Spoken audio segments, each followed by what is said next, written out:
አብረን ሆነን በማልቲ ሴክተራል ከታች ድረስ ያለውን ኮሚኒቲ ድረስ ያለውን በአብሮን በመስራት እንድናቀና እንዴት መስራት እንዳለብን ደግሞ የሚያሳይ ሂደቶች ነው ያየነውና ብዙ ነገሮችን ተምረንበታል ማለት ነው። አንቲሲፓቶሪ አክሽን በሪጂኑ ብዙ እየተሰራበት አይደለም። አብዛኛው የኢምፕሊሜንተርም ገቨርንመንትም ሂውማኒታሪያን ሪስፖንስ ላይ ነው እንጂ ቀድሞ ጉዳቶች ከመቀነስ አንፃር ብዙ ስራ አልነበረም እና አሁን ላይ ያለው ትሬኒንግ ፕራክቲካል ነው። እንደገና ደግሞ ኦቨርኦል አንቲሲፓቶሪ አክሽን ምንድነው የሚለውን ግንዛቤ ያገኘንበትና ቀጣይ ፕራክቲካል በሆነ መልኩ ደግሞ በዚህ በመናገኘው ሲሙሌሽን ኤክሰርሳይዝ ፕራክቲካል ትምህርት ቀጣይ የበለጠ እንሰራበታለን እያስባለሁ። መረጃ ሰጪ ተቀባይም ተገናኝቶ እንደዚህ አይነት ትሬኒንግ ሲኖር እጅግ ለሜትሮሎጂም ወሳኝ ነው ማለት ነው።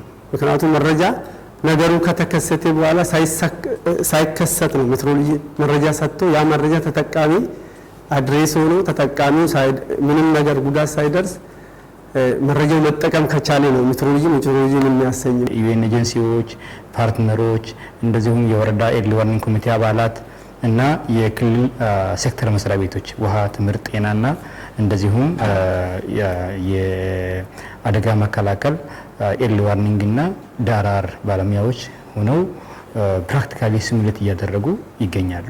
በጣም ጠቃሚ ስልጠና ነው።